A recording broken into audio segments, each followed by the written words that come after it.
At my son's wedding reception, I handed him an envelope. He laughed, passed it to his new wife without even opening it. She held it up, squeezed it between two fingers like it was something she'd found under a seat cushion.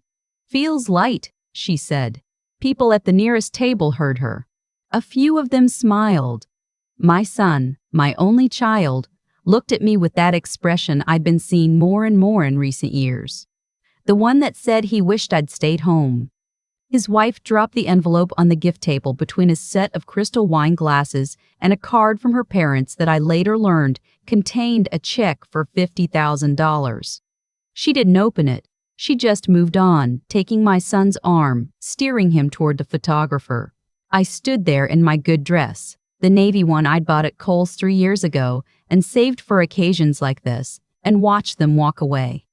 The envelope contained a savings account passbook, 32 years of deposits, every Christmas bonus, every overtime check, every dollar I didn't spend on myself. I'd planned to tell him the number when I gave it to him. I never got the chance. I picked up my purse, walked to the parking lot, drove home to my apartment.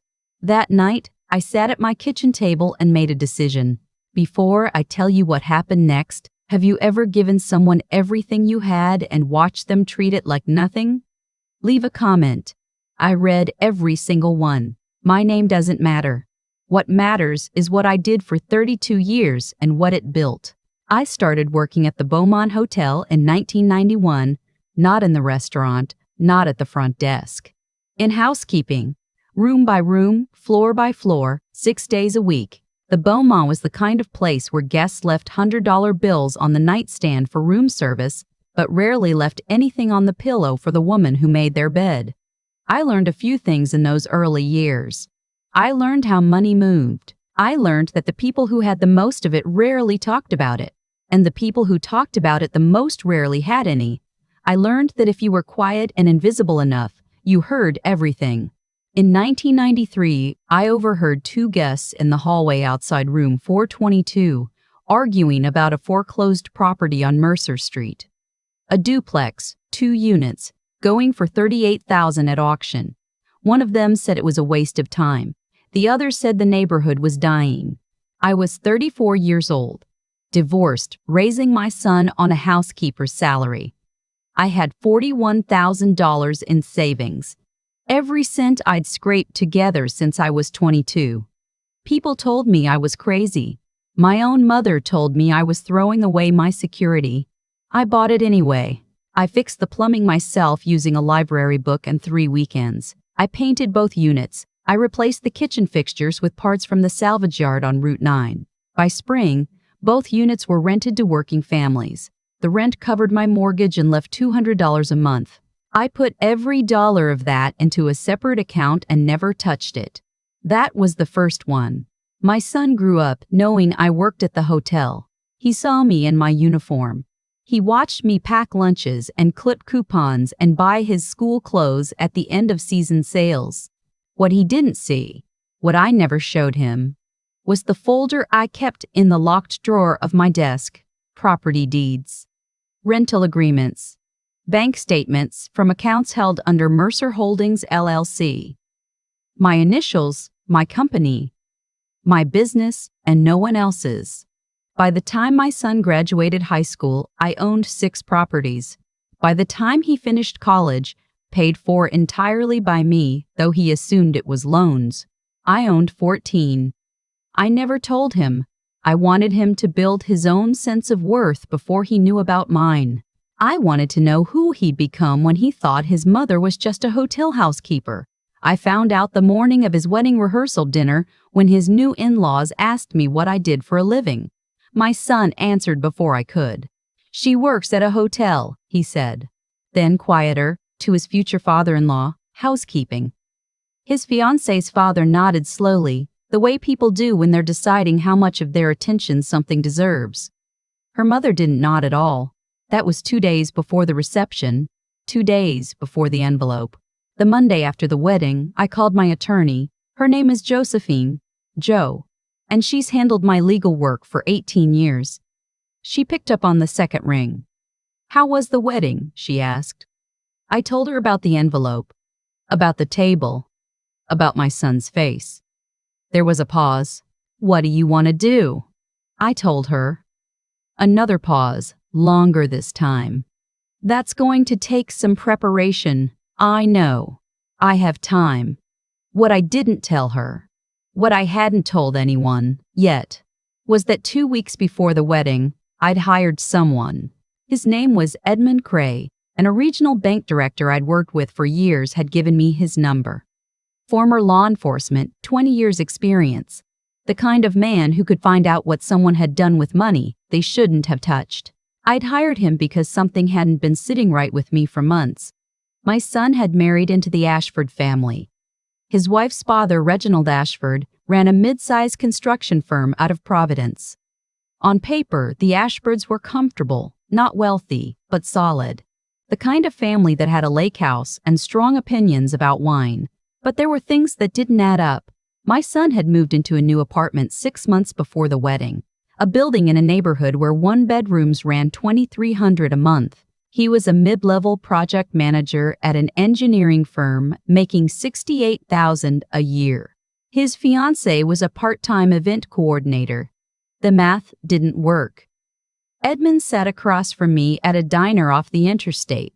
His choice, always neutral ground, and spread 3 pages across the table. Your son-in-law's family, he said. He'd started calling Reginald that before the wedding, which I noticed. The construction company is carrying more debt than their public filings show. They took 2 private loans in 2021 and 2022. One of them came from a holding company registered in Delaware. He tapped the page. That holding company has your son listed as a co-signatory. I looked at the name on the document. My son's signature. He co-signed a loan for his future father-in-law's company? 7 months before the wedding. Amount, $240,000. I folded my hands on the table. Where did he get $240,000? Edmund looked at me steadily. That's the question, isn't it? It took him 4 more days. The money had come from a joint investment account my son had opened with a college friend, a friend who, when Edmund tracked him down, had no idea the account had been touched. My son had moved the money quietly, reported it as a transfer to a personal account, and the friend hadn't noticed yet because he'd been traveling for work. It wasn't his money to move. I sat with that for a long time. My son had not only co-signed a loan for a man whose company was in financial trouble, he had used money that wasn't his to do it. And the man whose money it was didn't know yet. I called Edmund the next morning. I need to know everything about the Delaware holding company, already working on it, and I need an introduction to someone at the SEC's regional office, quietly. I know a woman, he said, former examiner. She consults now. That was 3 weeks before the wedding. I went to the wedding anyway. I brought the envelope anyway. I stood in my navy dress and watched my son's wife squeeze it between 2 fingers like it was nothing. And then I went home and got to work. The thing about the building at 440 Hargrove Street is that it doesn't look like much from the outside. 6 stories, brick, original windows, a lobby that still has the tile from 1962. My son's wife had her engagement party there, in the event space on the 2nd floor, which her family rented for the occasion. The Ashfords chose it because it was charming in the old-fashioned way, because it photographed well, because the owner had a good reputation for private events. The owner was me. I bought 440 Hargrove in 2014 for $800,000 through Mercer Holdings. It had taken 2 years to renovate and another year to stabilize the tenant mix, but by 2018 it was running smoothly. Residential on floors 3 through 6, commercial and event space on 1 and 2. My property manager, a quiet and meticulous man named Aldous, handled everything. He'd worked for me for 11 years. He knew every inch of every building I owned. My daughter-in-law had planned their first anniversary dinner at 440 Hargrove. Aldous had confirmed the booking. I called him on a Tuesday evening. Cancel it, I said. Send the standard notice. Policy change, full refund. Understood. A pause. Is everything all right, Mercer? He'd called me that since the beginning. My company name, not my personal one. Old habit. Everything is proceeding as planned. There were 23 properties now. I've been building slowly, carefully, the way you do when you know that what you're building has to last longer than you do. The combined value was somewhere north of 18 million. I hadn't counted precisely in a while. The passbook I'd handed my son, the savings account I'd kept separate from the properties, emergency money, liquid, untouched, held $4.3 million. Light, she'd said. The envelope feels light. I'd known for years that my son had grown into someone who measured things by what they looked like rather than what they were. I'd watched it happen gradually. The brand names, the social calendar, the way he talked about the Ashfords in the months before the wedding, referencing their lake house and their connections, and the firm the way someone might describe credentials they were trying to borrow. What I hadn't known, what Edmund confirmed, was that he'd started making decisions with other people's money. The college friend's name was Alistair. I'd never met him. Edmund tracked him down in Denver where he was finishing a long project assignment. He called me from a coffee shop on a Wednesday morning, voice strained. "How did you know?" he asked me. I explained carefully.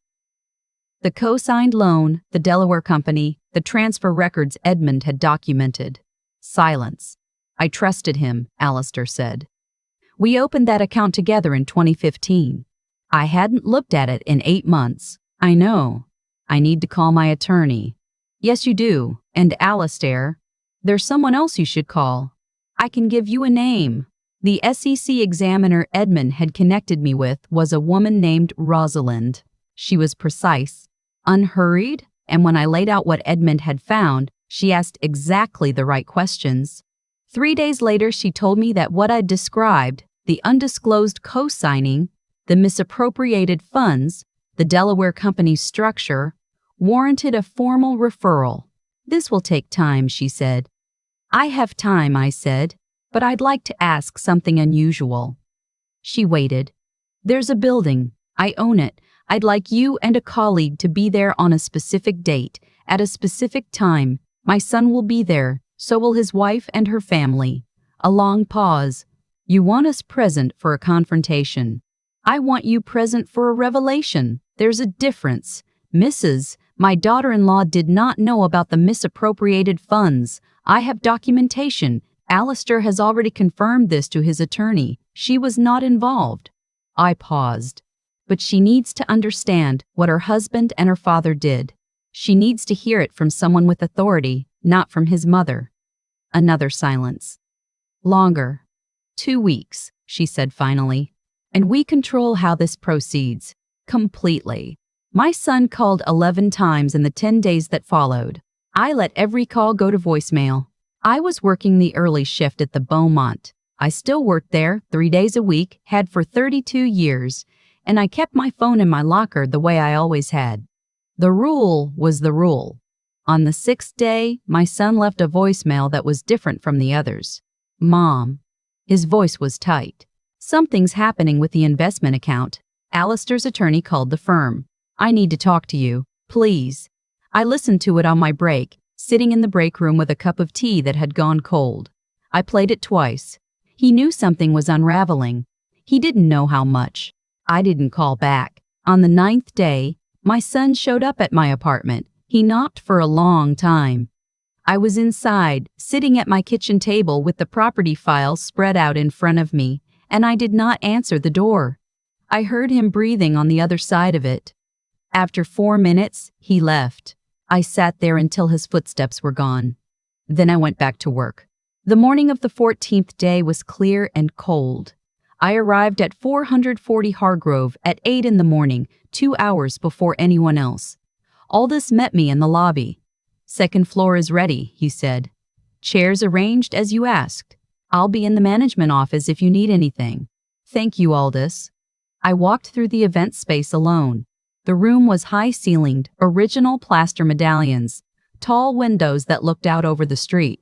I'd stood in this room 100 times for walkthroughs, for tenant meetings, for the occasional event I attended anonymously, to make sure everything was running correctly. My daughter-in-law had stood in this room too, planning her engagement party, choosing the table arrangements, talking to Aldous about lighting while her father shook his head approvingly at the walls. She had not known. That was the part I came back to. Again and again. She had not known whose room she was standing in.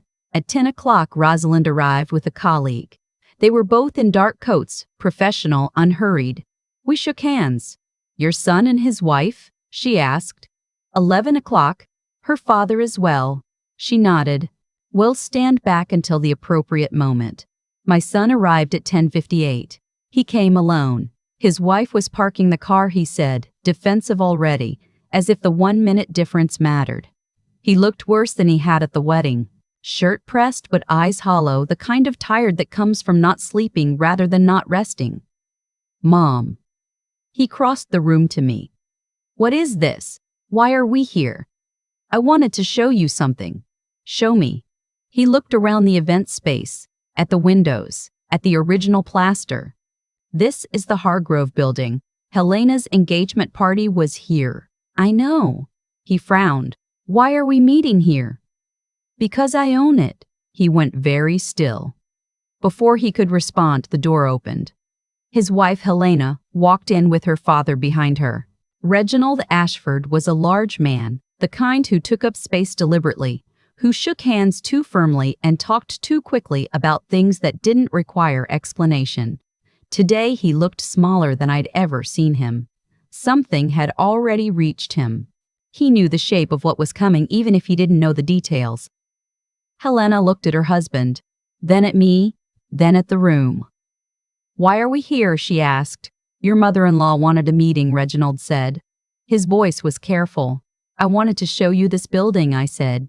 "I've owned it for 10 years. Your engagement party was held in a room I own. Your husband helped his father-in-law raise money using an account that didn't belong to him.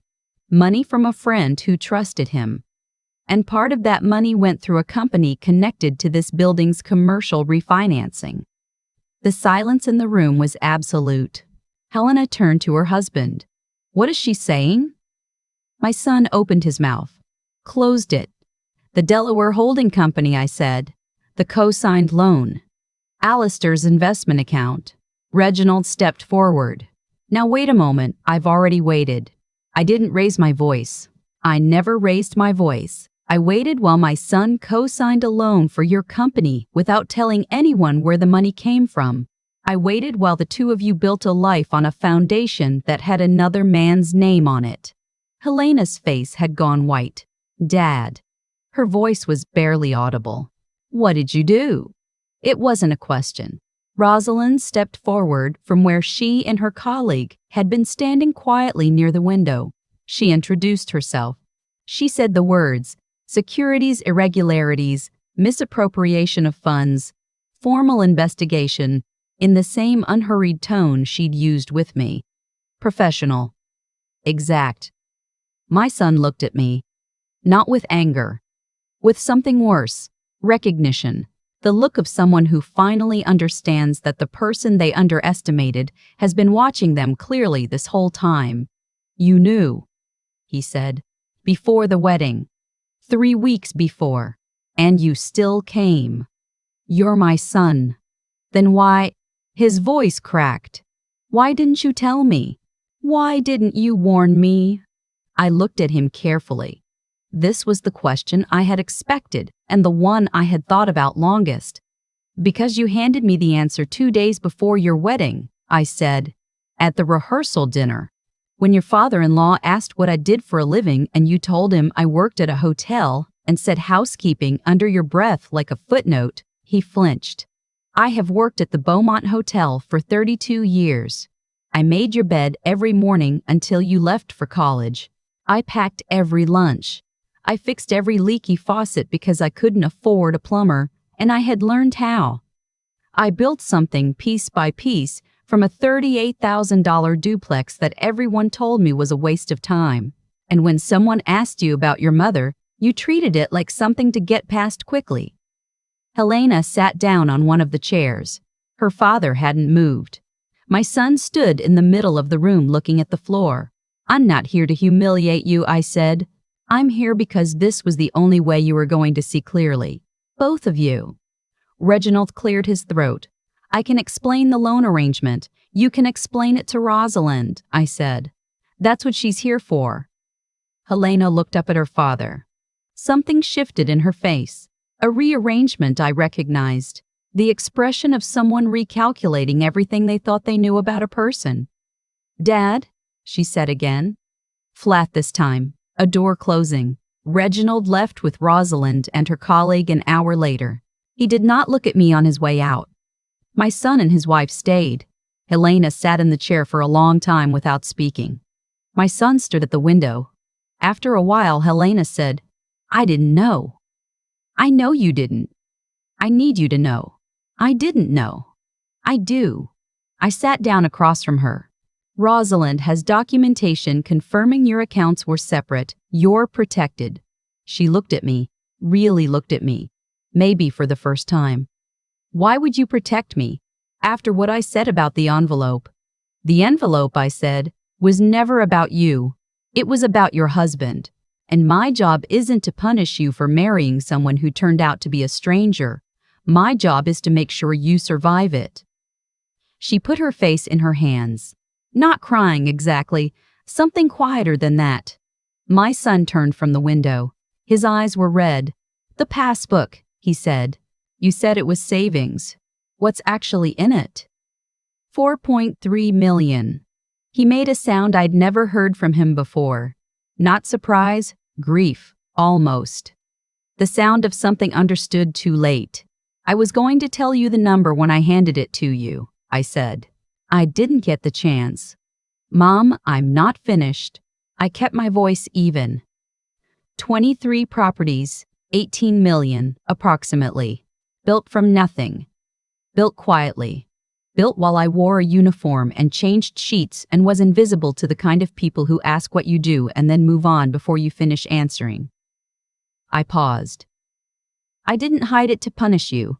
I hid it because I wanted to know who you'd become without knowing about it. I wanted to know if you'd built something of your own, something real, before you knew what I had. And what did you find out? I didn't answer that right away.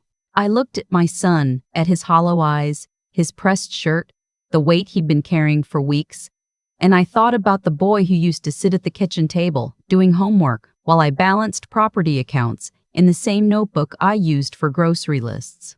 I found out you made decisions based on who you wanted to appear to be, I said, instead of who you actually are. And I think you've known that for a while. He nodded once. Barely perceptible, but I saw it. We sat in that room for another hour. Helena called her own attorney from the corner, voice low and steady. My son sat beside me and didn't speak, which was, I realized, exactly what I had needed him to do. Not explanations, not defenses, just to sit with what was true and let it be heavy. Before we left, I told them both to come back in 2 weeks. I have a contractor starting work on the 4th floor, I said. The residential units need new kitchens. I need someone to manage tenant communications during the renovation. It's not glamorous work. It means answering calls at 7 in the morning and dealing with people who are frustrated about the noise. I looked at my son. It means being useful in ways that aren't visible to anyone who matters to you professionally. He was quiet. You want me to do that?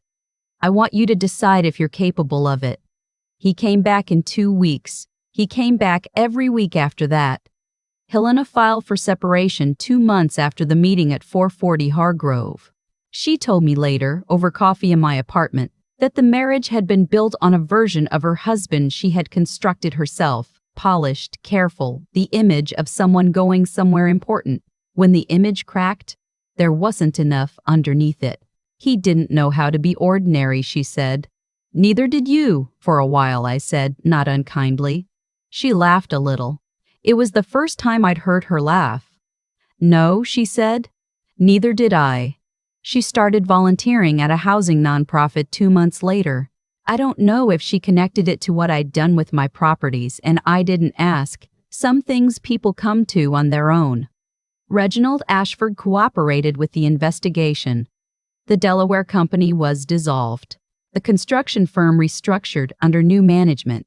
His son-in-law, ironically, who had not known about his father's arrangements and was appalled when he found out. Alistair recovered most of the misappropriated funds through a civil settlement and told Edmund, who told me that he didn't blame me for any of it. I should have been paying attention, Alistair said. We all should have been paying attention, I said. My son managed the tenant communications during the fourth floor renovation for 4 months. He answered calls at 7 in the morning. He dealt with the noise complaints. He learned that the family in 4C had 3 children and a grandmother living in 900 square feet and had been on the wait list for a larger unit for 2 years. He called me about it on a Thursday evening. Is there anything we can do? He asked. There's a 2-bedroom opening in May, I said. I'll note it in the file. A pause. You already knew about them. I know about all of them. Another pause. Longer. The kind that means someone is doing the slow work of revising what they think they know about a person. Mom, he said finally. I'm sorry. Not for what I did. I mean, I'm sorry for that too, but I'm sorry for the rehearsal dinner, for how I said what I said. You have what you've built. He stopped. Started again. I didn't see it. I was standing right next to it my whole life and I didn't see it. I know. How do I fix that? You already started, I said. The family in 4C is going to need help moving in May. Bring work gloves. He laughed. It sounded like relief. I still work at the Beaumont Hotel 3 days a week. My manager, a young woman who has been there for 4 years and still isn't sure what to make of me, asked me recently why I hadn't retired. I told her the truth. Because I'm good at this, I said, and because this is where I learned everything worth knowing. She looked at me the way young people look at older women in housekeeping uniforms. Not unkindly, but with a certain limit to what they can imagine. I didn't take it personally. I used to have limits to what I could imagine too. The passbook is in the locked drawer of my desk. The $4.3 million is still there, still untouched. When my son is ready, really ready, not ready in the way he was at the wedding, but ready in the way you are after you've done the slow invisible work and learned that money is the last thing a person should know about themselves. I'll give it to him again. This time, I'll tell him the number first. The real inheritance was never the money.